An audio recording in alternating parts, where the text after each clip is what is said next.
Hello hello student, मैं Sunita Yadav SK Yadav classes से। आज इस वीडियो के अंदर आपको पोल साइंस का चैप्टर 4 करवा रही हूँ, भारत के विदेश संबंध। भारत के संबंध किस देश के साथ कैसे हैं, हमारे पड़ोसी देश कौन कौन हैं, इन सब के बारे में इसमें।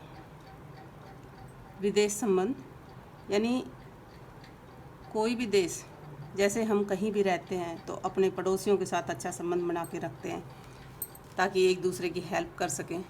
इसी तरह से एक देश दूसरे देश के साथ संबंध अच्छे रखने की कोशिश करता है ताकि आपस में उनके अधिकार, लेन देन, सब चीज़ें सुचारू रूप से चल सकें। यानी भारत जब 1947 में आज़ाद हुआ, उस समय भारत की हालत ज़्यादा अच्छी नहीं थी। और उसके बाद जो 1947 से 1974 तक भारत की जो विदेश नीति थी, उस पर पंडित नेहरू की छाप रही। विदेश संबंध का अर्थ है किसी देश की विदेश नीति दूसरे देशों के साथ आर्थिक, राजनीतिक, सामाजिक व सैनिक संबंधों को स्थापित करना, या साधारण अर्थों में कह सकते हैं कि उन सिद्धांतों व क्रियाओं का समूह है जो एक राष्ट्र दूसरे राष्ट्र के साथ अपने संबंधों के दौरान अपने राष्ट्रीय हितों को ध्यान में रखते हुए प्राप्त करता है। भारत ने भी अपने विदेश नीति में सभी देशों की संप्रभुता, समानता व शांति कायम करने की कोशिश की। खुद भी भारत एक शांति का प्रतीक रहा है। शुरू से ही निशस्त्रीकरण व गुटनिरपेक्षता पर जोर दिया है। नेहरू की जो विदेश नीति थी, जैसा कि अभी बताया मैंने, 1947 से 74 तक करीब भारत की जो विदेश नीति थी, उस पर नेहरू जी की छाप रही है, क्योंकि वो उस समय भारत के प्रधानमंत्री थे। उनका जो मेन मानना था कि जो इतनी कठिनाई से भारत को आज़ादी प्राप्त हुई है, उसको बचाए रखना, यानी भारत की जो स्वतंत्रता है उसको बचाए रखना। क्योंकि हम उस चीज़ को झेल चुके थे कि आज़ादी के समय भारत 2 टुकड़ों में बट गया था और कहीं ऐसा ना हो कि अखंडता और ज़्यादा खिंड जाए। इसलिए उसको बचाए रखना, देश की सुरक्षा और एकता बनी रहे, देश की जो अखंडता है उसको बनाए रखना, कोई भी स्टेप ऐसा नहीं उठाना जो जिससे कि देश की अखंडता को खतरा हो। तीसरा जो मेन मुद्दा था वो था कि देश की तेज़ रफ्तार से विकास करना। क्योंकि हम पिछले चैप्टर में देख चुके हैं कि आज़ादी के बाद भारत की जो इकोनॉमी कंडीशन थी वो बहुत ही पुअर थी, और जिससे उभरने के लिए भारत को काफ़ी मेहनत करनी थी। बजाय हथियारों के दूसरे देशों के ज़्यादा टकराव को, उन चीज़ों को छोड़ के भारत अपने ही अंदर अपनी तरक्की करने की कोशिश कर रहा था। आगे जो इसमें आते हैं भारत की विदेश नीति के मूल सिद्धांत। इससे जो संबंधित क्वेश्चन आता है, ज़्यादातर लॉन्ग क्वेश्चन में आता है, और या तो आता है भारत की विदेश नीति के मूल तत्व कौन कौन से हैं, या भारत की विदेश नीति के उद्देश्य क्या थे, या कई बार पंडित नेहरू की विदेश नीति क्या थी, डायरेक्ट ऐसे भी आ जाता है। इसलिए अगर दोनों वे में आए, आंसर यही होगा। जो भारत की विदेश नीति थी उसके मूल सिद्धांत, जो पहला आता है वो है गुटनिरपेक्षता। गुटनिरपेक्षता यानी किसी भी गुट में शामिल ना होना। जैसे कि आपको पता है कि भारत 1947 में आज़ाद हुआ, और उससे सिर्फ 2 ही साल पहले पूरा वर्ल्ड जो है सेकेंड वर्ल्ड वार झेल चुका था। और सेकेंड वर्ल्ड वार झेलने के बाद पूरी दुनिया को पता चल गया था कि युद्ध किसी के लिए भी अच्छा नहीं होता। और इसी वजह से उस दौरान शीत युद्ध का दौर चला हुआ था, और पूरा वर्ल्ड एक तरह से 2 गुटों में बटा हुआ था। एक गुट की अगुवाई जो है अमेरिका कर रहा था, और एक गुट की अगुवाई सोवियत संघ कर रहा था। यानी अलाइसिस और एक्सिस 2 गुटों में बटा हुआ था। लेकिन भारत इस स्थिति में नहीं था कि वो किसी भी गुट में शामिल हो सके। इसलिए उस समय भारत ने गुट निरपेक्षता की नीति अपनाई, और गुटनिरपेक्षता की जो शुरुआत मानी जाती है 1955 के अंदर कुछ लीडर्स इकट्ठे हुए थे न्यूयॉर्क के अंदर, वहीं से इसकी बात चली और इसकी फिर शुरुआत हुई। और जो पहला अधिवेशन था गुटनिरपेक्षता का वो बेलग्रेड के अंदर हुआ 1961 के अंदर, जिसमें 29 देश शामिल हुए थे। लेकिन जो इसकी स्थापना करने में अहम योगदान माना जाता है वो 5 लीडर्स हैं। इन 5 लीडर्स को मैं आपको दिखा रही हूँ। जैसे कि ये जो 5 नेता हैं, न्यूयॉर्क में जब 1960 में मीटिंग हुई थी उस दौरान भारत से पंडित नेहरू थे, युगोस्लोविया से घाना के एनक्रुमा, मिस्र के नासिर, इंडोनेशिया के सुकर्णो और युगोस्लोविया के टिटो। ये 5 लीडर्स थे जिन्होंने गुटनिरपेक्षता की स्थापना में अहम भूमिका निभाई। और सबसे जो महत्वपूर्ण भूमिका थी वो पंडित नेहरू की मानी जाती है। और उसके बाद काफ़ी देश इसमें शामिल हुए। 5 जो देश थे वो कौन कौन से थे? मिस्र, इंडोनेशिया, घाना, युगोस्लाविया और भारत। इन 5 देशों की वजह से ही ये गुटनिरपेक्षता स्थापित हो पाई। और अभी जो है गुटनिरपेक्ष के अंदर करीब 108 देश शामिल हैं। दूसरा जो विदेश नीति का मूल वो था पंचशील समझौता। पंचशील यानी 5 सिद्धांत जो कि बुद्ध धर्म से संबंधित प्रेरित माने जाते हैं। ये समझौता भारत और चीन के बीच हुआ था 1954 के अंदर। भारत से पंडित नेहरू और चीन से ली चियांग ने इसमें साइन किए थे। एक दूसरे की संप्रभुता बनाए रखेंगे, एक दूसरे के जो इंटरनल मामले हैं उनमें हस्तक्षेप नहीं करेंगे। और 4-5 बातें थी इसके अंदर जो दोनों देशों की एक तरह से सहमति पत्र था। इसके अलावा जो भारत की विदेश नीति थी वो थी साम्राज्यवाद व उपनिवेशवाद का विरोध। साम्राज्यवाद यानी जो देश अपने देश को ज़्यादा बढ़ावा देना चाहते हैं, जैसे कि अभी वर्तमान में हम देखते हैं चीन जैसे अपने क्षेत्र को बढ़ाने में लगा हुआ है। उपनिवेशवाद, भारत इंग्लैंड का उपनिवेश रह चुका था और उपनिवेशवाद के अंदर किस तरह से दूसरे देश की बर्बादी होती है वो झेल चुका था। इसलिए साम्राज्यवाद व उपनिवेशवाद का भारत ने हमेशा विरोध किया। हमेशा ऐसे कार्य किए जिससे कि विश्व शांति को प्रोत्साहन मिले। इसके अलावा लोकतंत्र को बढ़ावा देना। भारत एक लोकतांत्रिक देश था। 1947 के बाद भारत ने लोकतंत्र अपनाया और 1950 में संविधान लागू करके एक लोकतांत्रिक कंट्री बन गया। इसलिए लोकतंत्र पूरे वर्ल्ड में हो, भारत ऐसा चाहता था और मानव अधिकारों की रक्षा करता था। हर देश के अंदर मानव अधिकारों का हनन ना हो, इस चीज़ का भी पुरजोर कोशिश करता है। विश्व शांति को बढ़ावा देना, निशस्त्रीकरण, गुटनिरपेक्षता, इन सब चीज़ों पर जोर देता है। उसके पीछे मेन मकसद कि विश्व में फिर युद्ध ना हो, हमेशा शांति बनी रहे।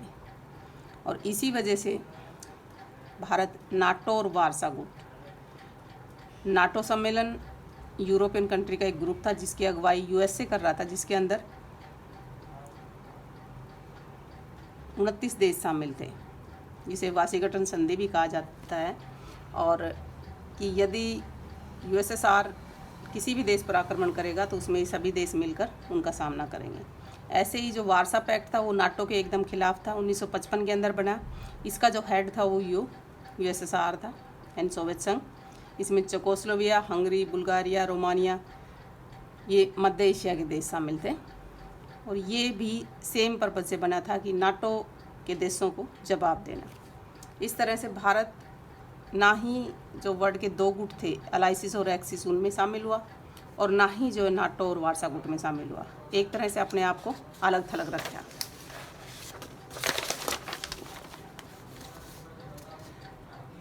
जब 1956 में मिस्र पर आक्रमण किया ब्रिटेन ने, तो उस समय भी भारत ने विरोध किया उसका। ऐसे ही जब सोवियत संघ ने हंगरी पर आक्रमण किया तब भी भारत ने खुलकर विरोध जताया, क्योंकि भारत साम्राज्यवाद का विरोधी था एक तरह से।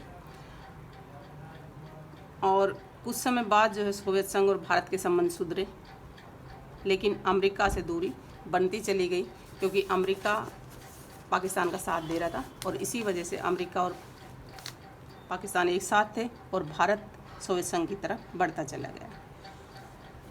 इसके अलावा एफ्रो एशियाई एकता, जो एशियन देश है और अफ्रीकन देश है, उनमें भारत की क्या अहमियत है, उनका भारत के साथ क्या जुड़ाव है। जैसे कि हम जो देखते हैं, जो पड़ोसी देश है हमारे, नॉर्थ में चीन, नेपाल, भूटान, बांग्लादेश, साउथ में श्रीलंका, इन सब देशों में हमारे साथ, चाइना के साथ भी ज़्यादा अच्छे संबंध नहीं रहे, पाकिस्तान के साथ भी ज़्यादा अच्छे संबंध नहीं है, बाकी देशों के साथ ठीक संबंध है। इसी वजह से ऐसा माना जाता है कि विदेश नीति के दौरान हम ऐसे संबंध बना के रखें सभी देशों के साथ, ताकि कोई भी युद्ध की या आक्रमण की ऐसी दुर्घटना ना हो। 1947 के अंदर ही जब भारत आज़ाद होने वाला था, उसी दौरान पंडित नेहरू ने एशियाई देशों का एक सम्मेलन बुलाया था और उसकी अगुवाई की थी, और भारत की आज़ादी के लिए भी संघर्ष किया था, क्योंकि भारत आज़ाद अगस्त में हुआ था, 15 अगस्त 1947, लेकिन ये सम्मेलन मार्च 1947 में बुलाया गया था। ऐसे ही भारत ने इंडोनेशिया की आज़ादी के लिए भी भरपूर कोशिश की और 1949 में इंडोनेशिया स्वतंत्र हो गया, जो बाद में एक गुटनिरपेक्ष कंट्री बना। भारत ने नस्लवाद और रंगभेद की नीति का भी हमेशा विरोध किया, खासकर अफ्रीकन देशों में रंगभेद की नीति बहुत ज़्यादा थी और उसका खुलकर विरोध किया। 1955 में इंडोनेशिया के बाडुंग शहर में सम्मेलन हुआ। बाडुंग सम्मेलन को गुटनिरपेक्षता की एक नींव माना जाता है। उसी समय गुटनिरपेक्षता की नींव पड़ी थी बाडुंग सम्मेलन के अंदर ही। और गुटनिरपेक्ष आंदोलन का जो पहला सम्मेलन था वो 1961 में बेलग्रेड में हुआ था, जिसमें पंडित नेहरू की महत्वपूर्ण भूमिका थी। इंडोनेशिया के अंदर उस समय कम देश शामिल हुए थे, लेकिन खाली 29 देश शामिल थे, लेकिन अभी जो है गुटनिरपेक्षता के अंदर 108 देश शामिल है। ये आप देख सकते हो, जैसे कि भारत से पंडित नेहरू थे, इंडोनेशिया से सुकर्णो, घाना वानक्रुमा, मिस्र colonel Nasser, Yugoslavia marshal Tito. और अभी जो है गुटनिरपेक्षता का जो डिटेल क्वेश्चन है वो आपके फर्स्ट चैप्टर में आता है। इसमें शॉर्ट में मैं बताऊंगी। इसमें कई बार ऐसे पूछा जाता है कि गुटनिरपेक्षता में सबसे अहम भूमिका किस देश ने निभाई, इसमें शुरू में कौन कौन देश शामिल थे, 2 नंबर के क्वेश्चन में आ जाता है कई बार इन लीडर्स का नाम और देश के नाम के साथ। बाकी जो लॉन्ग क्वेश्चन में आता है गुटनिरपेक्षता क्या है, गुटनिरपेक्षता में कितने देश शामिल है, अब तक कितने सम्मेलन हो चुके, या गुटनिरपेक्षता के उद्देश्य क्या थे, इस टाइप से भी पूछे जाते हैं। अगला जो मैं टॉपिक ले रही हूँ वो है भारत व चीन के संबंध। जैसा कि अभी मैंने बताया, भारत और चीन के संबंध ज़्यादा अच्छे नहीं हैं, लेकिन प्राचीन टाइम में यदि हम प्राचीन इतिहास को देखें तो भारत व चीन के संबंध अच्छे थे काफ़ी, और कई चीनी यात्री, कई चीनी विद्यार्थी भी भारत में आए एजुकेशन के लिए, व्यापार के लिए, और ज़्यादातर जो यूरोप सामान जाता था वो चीन से भारत होते हुए ही जाता था। लेकिन जब 1949 के अंदर चीनी क्रांति हुई, उसके बाद चीन के अंदर साम्यवादी शासन स्थापित हो गया, और साम्यवादी शासन को जो मान्यता देने वाले जो राष्ट्र थे उनमें भारत अग्रणी राष्ट्रों में था। उस समय भारत और चीन के संबंध मित्रतापूर्ण थे, ज़्यादा खराब नहीं थे। और उसी के बाद जो है 29 अप्रैल 1954 को दोनों देशों के बीच पंचशील समझौता हुआ, भारत व चीन, पंडित नेहरू, चाउ एन लाई। और जैसे कि मैंने बताया, इसमें 5 बातें थी जिसको दोनों देशों को पालन करना था। लेकिन भारत और चीन के बीच टकराव कब हुआ, इस पर यदि हम ध्यान से देखें तो जो पहला टकराव जो स्टार्ट था वो था तिब्बत पर कब्जा। चीन ने 1950 के अंदर, भारत जैसे 1947 में आज़ाद हुआ था, भारत की उस समय स्थिति ज़्यादा अच्छी नहीं थी। 1950 में चीन ने तिब्बत पर कब्जा कर लिया। तिब्बत के पास भी इतनी पावर नहीं थी कि वो चीन का विरोध कर पाए। और भारत भी उस समय इस स्थिति में नहीं था कि सामने खुलकर विरोध कर पाए, इसलिए खुलकर विरोध नहीं किया, लेकिन आंतरिक रूप से भारत उसका विरोध कर रहा था। लेकिन जब तिब्बत के जो धार्मिक गुरु दलाई लामा थे, यानी तिब्बत की जब संस्कृति को कुचला जान, तिब्बत में ज़्यादातर बौद्ध धर्म मानने वाले लोग हैं और वो एक तरह से अपने आप को भारत के साथ जुड़ा हुआ महसूस करते हैं। और जब तिब्बत की संस्कृति को कुचला जाने लगा तो जो तिब्बती बौद्ध धर्म गुरु हैं दलाई लामा, उन्होंने भारत से शरण मांगी और भारत ने दलाई लामा को शरण दे दी। उसके बाद चीन जो है भारत का दुश्मन बन गया। चीन का मानना था कि दलाई लामा को शरण देनी एक तरह से चीन का विरुद्ध आवाज़ उठानी है। दलाई लामा आज भी भारत के अंदर धर्मशाला शहर जो हिमाचल प्रदेश के अंदर, वहाँ पर रहते हैं और काफ़ी लंबे समय से, जब से ही भारत के अंदर रह रहे हैं। चीन ने बहुत बार दलाई लामा की मांग की है, लेकिन भारत ने उसे इनकार कर दिया है। इस तरह से चीन अपना विरोधी मानने लगा भारत को। और 50 में जो तिब्बत पर कंट्रोल था, दलाई लामा वाला केस हुआ, उसके बाद पंडित नेहरू सोच रहे थे कि चीनी और भारत, चीनी भारतीय और चीनी भाई भाई, भारत चीनी भाई भाई, ऐसा नारा दिया जाता था। और उनके कहीं दिमाग में नहीं था कि चीन भारत पर आक्रमण कर सकता है। लेकिन 1962 के अंदर चीन ने भारत पर अचानक आक्रमण कर दिया। और जैसे कि मैंने अभी पहले भी बताया कि भारत की जो आंतरिक हालत थी, इकोनॉमी हालत थी, हर तरह से बहुत गड़बड़ाई हुई थी, क्योंकि ब्रिटिशर ने भारत को एक तरह से निचोड़ दिया था और उसको दोबारा खड़ा करने में वक्त लगने वाला था। भारत इतना छोटा देश नहीं था, पॉपुलेशन बहुत ज़्यादा थी, एजुकेशन नहीं थी, ना काम था, ना इंडस्ट्री थी। इस वजह से भारत की हालत ज़्यादा अच्छी उस समय नहीं थी और भारत चीन का सामना नहीं कर पाया और युद्ध में भारत की हार हुई। भारत आंतरिक रूप से कमज़ोर था, ये पहले किसी को नहीं पता था, लेकिन युद्ध में हार के बाद पूरे वर्ल्ड को पता चल गया कि भारत की क्या स्थिति है। और पंडित नेहरू जी ने बहुत अच्छा नेता माना जाता था वर्ल्ड में, उनकी काफ़ी बदनामी हुई। और उस समय जो हमारे रक्षा मंत्री थे कृष्णन मेनन, उन्होंने इस्तीफा दे दिया क्योंकि उन्हें ही हार का जिम्मेदार माना गया।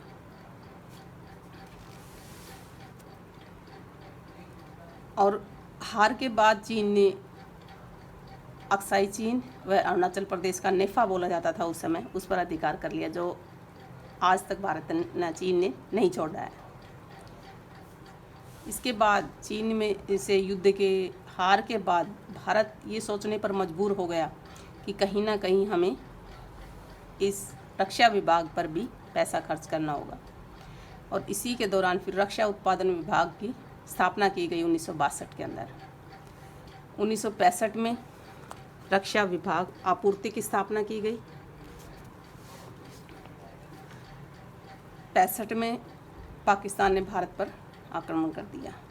यानी भारत जो है चीन युद्ध की हार को झेल भी नहीं पाया था, उसी के 2 साल बाद ही 65 के अंदर 3 साल बाद पाकिस्तान ने भारत पर आक्रमण कर दिया। और सबसे जो बुरी बात थी वो थी कि चीन उस समय पाकिस्तान को हथियार सप्लाई कर रहा था, यानी चीन युद्ध में पाकिस्तान का साथ दे रहा था। हालांकि इस युद्ध में पाकिस्तान को हरा दिया भारत ने, और उसी के उस समय बाद 1971 में पाकिस्तान ने फिर आक्रमण कर दिया। यानी इस युद्ध में तो भारत को मजबूरीवश घुसना पड़ा, क्योंकि जो पश्चिमी पाकिस्तान था, जो आज बांग्लादेश है, उसके अंदर काफ़ी दंगे हो रहे थे और बहुत ज़्यादा बांग्लादेशी भारत के अंदर आ रहे थे, इसलिए भारतीय सेना को उसमें घुसना पड़ा। अंत में पाकिस्तान की हार हुई, 90,000 सैनिकों को बंदी बना लिया गया और पाकिस्तान का जो पश्चिमी टुकड़ा था उसको एक नया देश बना दिया गया, बांग्लादेश। यानी जो आज हम बांग्लादेश देख रहे हैं 1971 में बना था, उससे पहले पाकिस्तान का ही हिस्सा था। इसमें खासकर इंदिरा गांधी की अहम भूमिका मानी जाती है। 1976 तक दोनों देशों के जो संबंध थे बहुत तनावपूर्ण रहे। भारत और चीन एक दूसरे से कटाक्ष में थे और एक दूसरे के विरोधी बने रहे। लेकिन 1977 के अंदर जब भारत के अंदर जनता पार्टी की सरकार बनी तो मोरारजी देसाई ने इन संबंधों को सुधारने की कोशिश की और जो उस समय के जो विदेश मंत्री थे अटल बिहारी वाजपेयी, उनको चीन भेजा गया। 1988 में भारत के प्रधानमंत्री राजीव गांधी चीन यात्रा पर गए। ये ऐसी घटना थी जो 34 वर्षों के बाद कोई भारतीय प्रधानमंत्री चीन जा रहा था। उसके बाद 91 में प्रधानमंत्री ली पेंग यानी चाइनीज़ प्रधानमंत्री भारत आए। 2013 में भारतीय प्रधानमंत्री मनमोहन सिंह चीन गए। 2014 के अंदर चीनी राष्ट्रपति भारत आए, शी जिनपिंग। उस समय जो है भारत के प्रधानमंत्री मोदी थे और करीब 16 समझौतों पर साइन हुए। 2015 में भारतीय प्रधानमंत्री नरेंद्र मोदी चीन गए, जिसमें $10 अरब के 24 समझौते हुए भारत और चीन के बीच। लेकिन फिर जो है 17 के अंदर 16 जून 2017 के अंदर भारत व चीन के बीच डोकलाम विवाद हो गया, जो अक्साई चीन बोला जाता है। 38,000 किलोमीटर क्षेत्र है जिस पर चीन का अधिकार आज भी है। डोकलाम हालांकि भूटान के अंदर पड़ता है, लेकिन भारत व भूटान के अंदर 1949 में एक संधि हुई थी कि कोई भी यदि सैनिक ज़रूरत होगी तो भारत उसकी मदद करेगा। इसलिए भारत जब चीन डोकलाम के अंदर सड़क बनाने लगा तो भारत ने उसका विरोध किया और आपसी बातचीत से इस मसले को सुलझा लिया गया।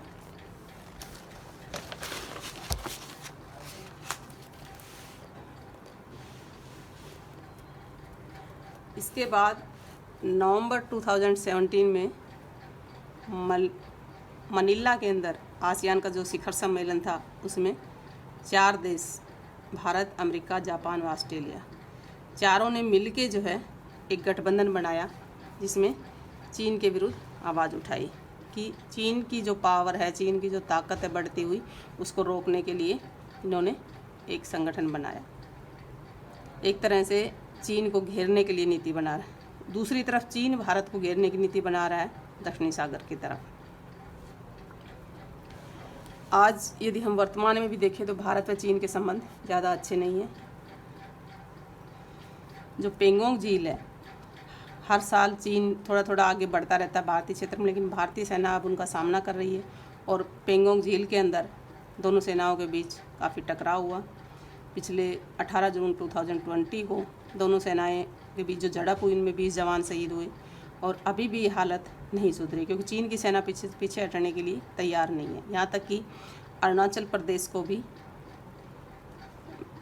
चीन का ही हिस्सा मान रही है, वो भी जो हमारी LOC है उसको मानने के लिए तैयार नहीं है। इस तरह से भारत व चीन के संबंध आज भी ज़्यादा बेहतर नहीं है, लेकिन वैश्वीकरण के इस युग में चीन ऐसा कुछ प्रतिबंध नहीं लगा सकता, क्योंकि जो व्यापारिक पर्पज से देखा जाए तो चीन को काफ़ी लॉस होगा यदि भारत के साथ संबंध बिगाड़ता है तो। इसलिए वैश्वीकरण के ज़माने में सभी के साथ संबंध अच्छे हो, यही हर देश चाहता है। Thank you. आज के लिए इतना ही। अगली वीडियो में मैं भारत और पाकिस्तान के जो संबंध हैं उनके बारे में चर्चा करूंगी। मैं भारत की परमाणु नीति है उनके बारे में बताऊंगी। वीडियो कैसी लगी लाइक कीजिए, सब्सक्राइब कीजिए और कोई भी डाउट्स हो कमेंट्स में डालिए। Thank you.